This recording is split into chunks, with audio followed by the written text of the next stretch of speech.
dan kedua kalinya marilah kita panjatkan sholawat kepada baginda kita Nabi besar Nabi Muhammad SAW. Qulina shollu ala Nabi Muhammad. Semoga kita mendapatkan syafaat beliau besok di hari kiamat. Alhamdulillah, pada malam hari ini kita akan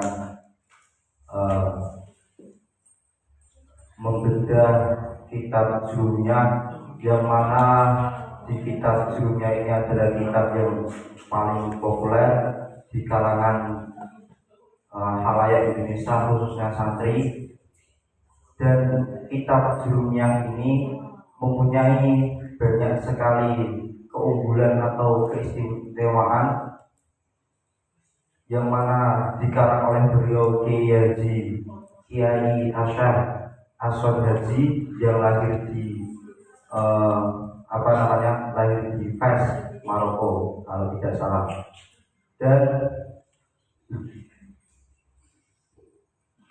Dan mana kitab Jurumiyah ini adalah kitab yang menjadi dasar untuk membaca kitab ilmu nahwu, untuk menjadi dasar membaca kitab-kitab yang lain, yaitu kitab-kitab fikih atau kitab-kitab tasawuf sebagaimana lainnya, kitab yang menjadi inti dari semua kitab yang lain.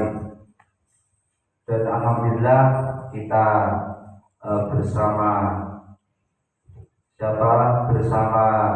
Bapak Ustadz Khairul Ni'am. Beliau adalah alumni dari Pondok Pesantren Al-Anwar Sarang, dan sebelumnya juga beliau adalah alumni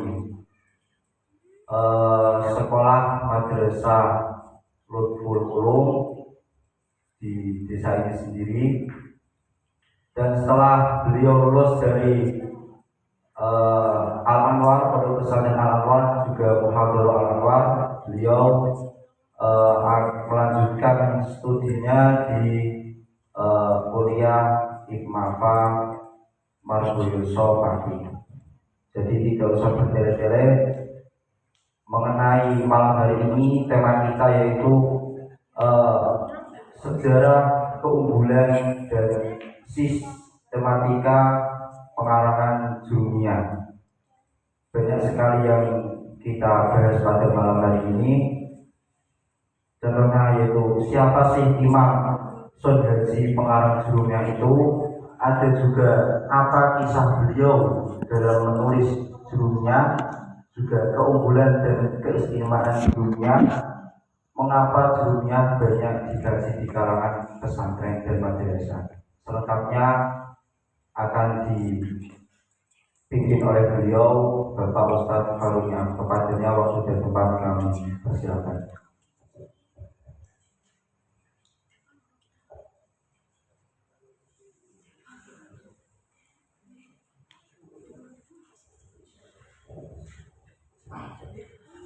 Assalamualaikum warahmatullahi wabarakatuh.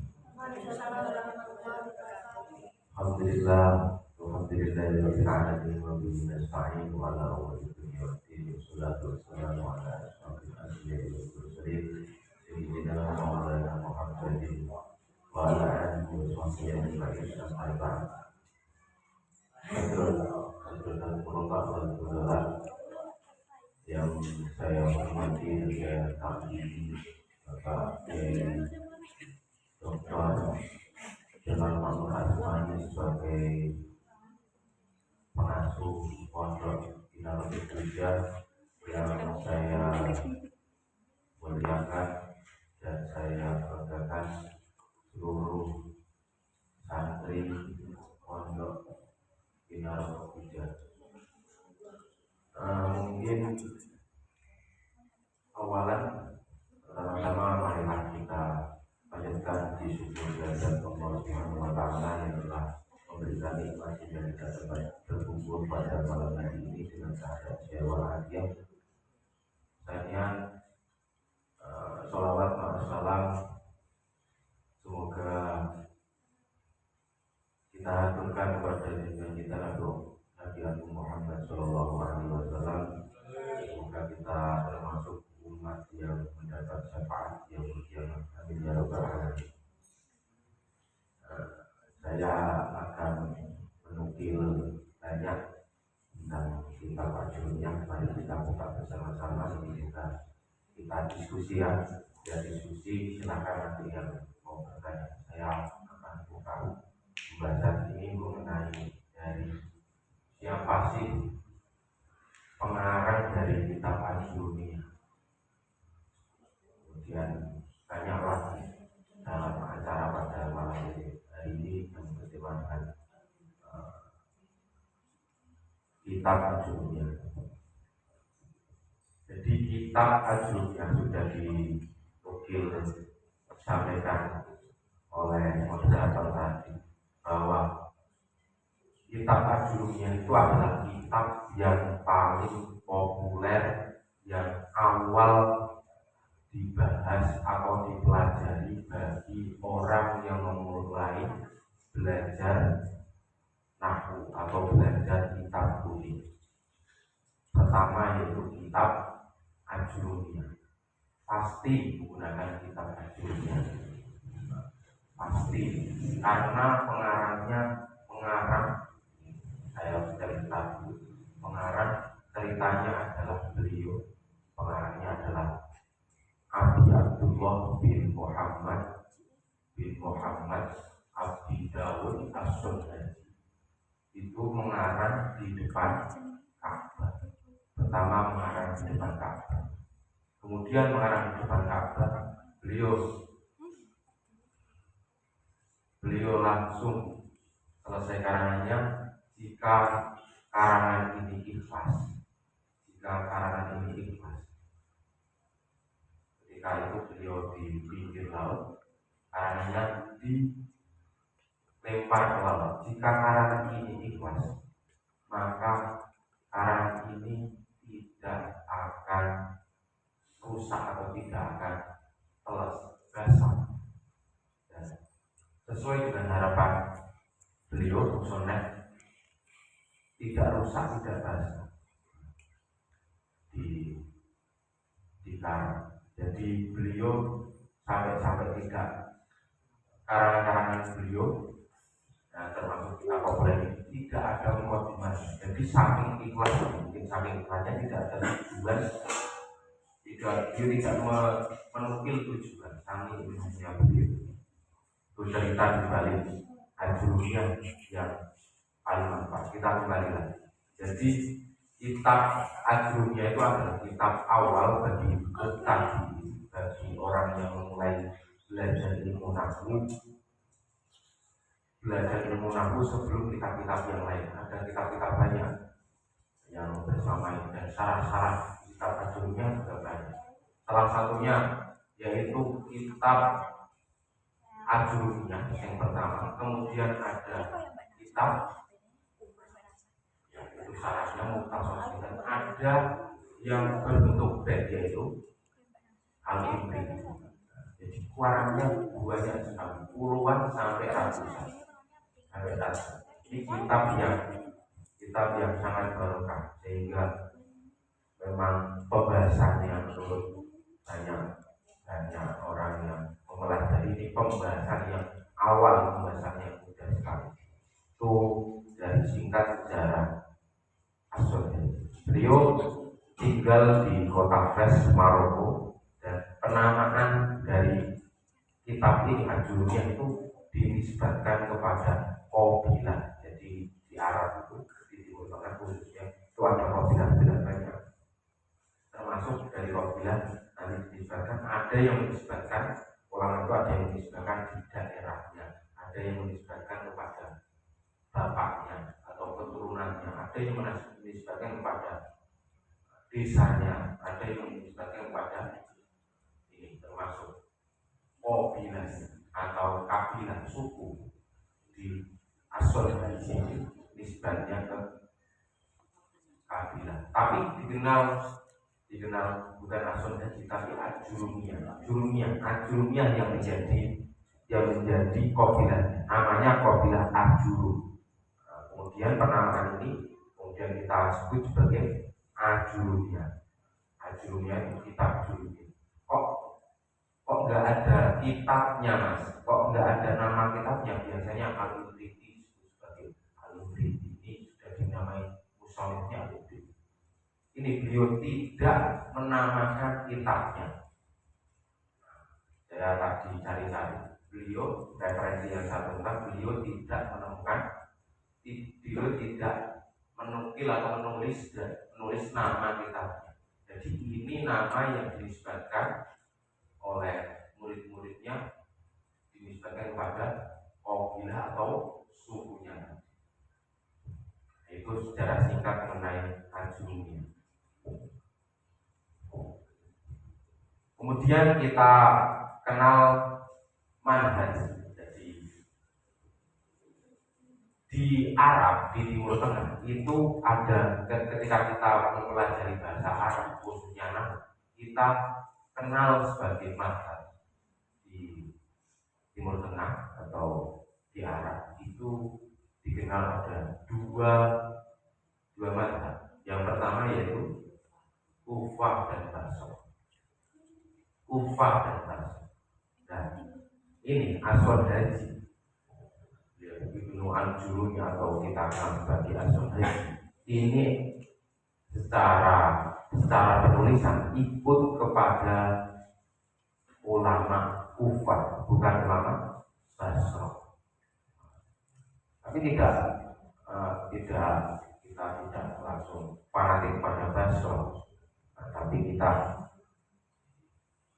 ambil yang keberkahan beliau. Salah satunya yang paling mencolok beliau yaitu kenapa mazhab Kufah, yaitu beliau meredaksikan lafaz khafdun. Jadi bukan khafdun itu apa? Khafdun itu apa?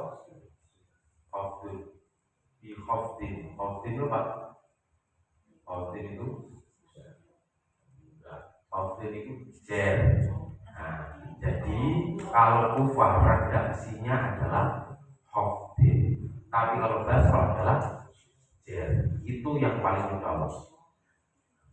Jadi sekali lagi saya sampaikan, yang paling mencolok dari kitab Ajurumiyah yaitu redaksi menggunakan khafd itu adalah redaksi yang disampaikan atau ulama dari Kufah. Kalau Basrah itu ada lagi beliau menukil atau menyebutkan Haisuma di Jazz di Al-Jazz. Haisuma menurut beliau itu menjazmkan.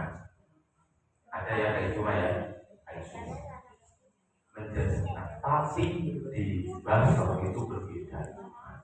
Nanti kita ulas lagi metode penulisan yang disampaikan oleh kitab karangan Aswad Haji.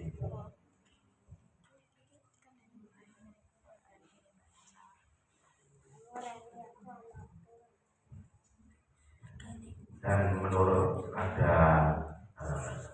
saya sampaikan ulang, jadi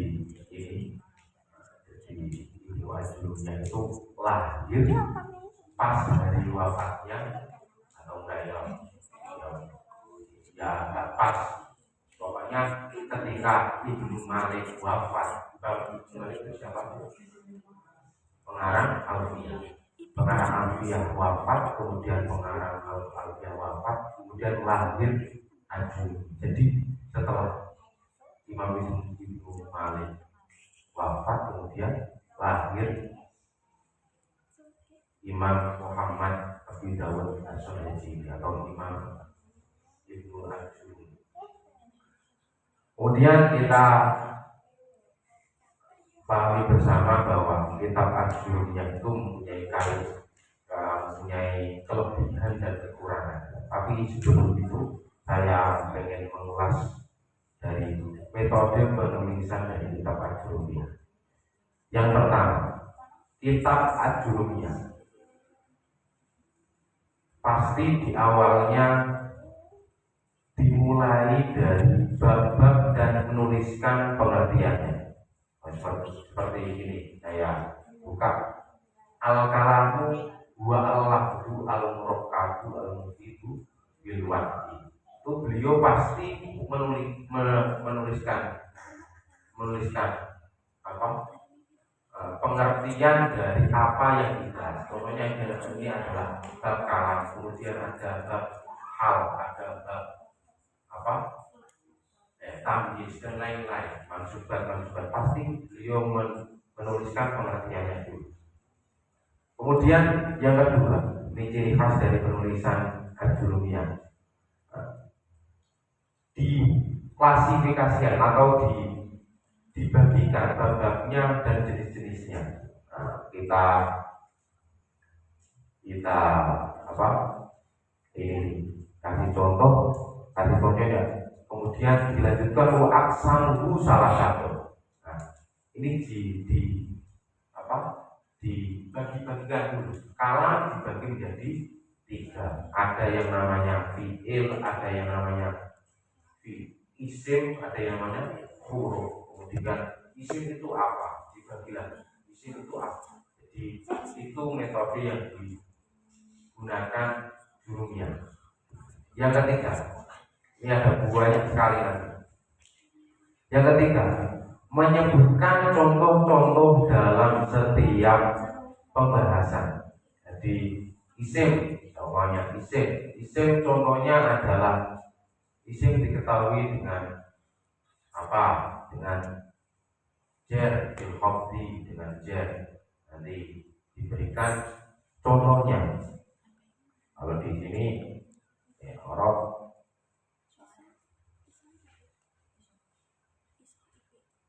diberikan contohnya sedikit meskipun sedikit. Apa contohnya seperti apa? Nah ini meskipun al asmaul khamsah wal af'al khamsah wa ya yaf'alani wa taf'alani, ini diberikan ya contoh atau bagian dari af'al khamsah itu apa saja. Yang keempat, menyebutkan pendapat yang kuat menurut beliau tanpa menjelaskan rujukan atau ini kitab dari siapa. Ini termasuk nanti kelebihan dari kitab Ajurumia. Bagi muktadin atau orang yang mengawali pembelajaran ilmu nabi, tidak usah dikasih ini menurut pendapat siapa, ini menurut pendapat siapa. Ilmu nabi itu kita pahami adalah luas, bacaannya juga nanti bisa bisa bisa sesuai dengan kalau ada ulama yang membolehkan maka memperbolehkan. Tapi kalau muktadin atau orang yang memulai belajar kok dikasih seperti itu, maka bingung, harus dikasih tekan. Yang kelima, tidak menyebutkan mukadimah dan tidak menyebutkan tujuan penulisan. Di kitab Ajurumia itu kita kenal tidak ada mukadimah, pendahuluan dari mu'alif kenapa ini dikarang. Saya biasanya pengarang itu ada yang mengarang karena tuntutan atau apa ya, karena ada aku gak nyambung wifi ya, aku lagi nyambung penyemutan dari muridnya. Kemudian saya kepingin mengarang itu karena saya disuruh, tapi beliau tidak memaparkan atau tidak menyebutkan mukadimah itu dalam pengarangannya. Nomor 6, tidak menyebutkan referensi atau rujukan. Jadi dalam kitab Ajurumia yang super ringkas itu tidak menyebutkan referensi atau rujukan dari biasanya ini dari kitab-kitab yang benar. Kalau ada hukum itu pasti ada rujukannya. Tapi kalau nahwu itu biasanya rujukannya adalah al-Quran. ya hadis, kalau tidak hadis ya sihir, ya sihir, omongan orang Arab dijadikan sebagai rujukan. Tapi di sini tidak ada rujukan atau beliau menukil dari kitab mana pada urutnya setelah Imam Ibnu Malik. Mungkin menukil dari Imam Ibnu Malik bisa saja, tapi beliau tidak menukil aja. Yang keenam tidak. Yang keenam yang ketujuh ya. Pembahasannya yang ringkas. Dalam kitab Ajurumiyah ini kita kenal bahwa pembahasannya ringkas. Pembawaannya yang ringkas, tidak bertele-tele, tidak menyebutkan tadi, tidak menyebutkan hilang, tidak menyebutkan rujukan, tidak menyebutkan apa, tidak menyebutkan mazhab siapa, penguat siapa, sehingga biasanya kitab ini mudah dihafal. Seperti itu ya, mudah dihafal. Di pondok-pondok pesantren banyak yang menghafalkan. Saran ada di pondok Semarang dan banyak yang dihafalkan kitab Ajurumiyah.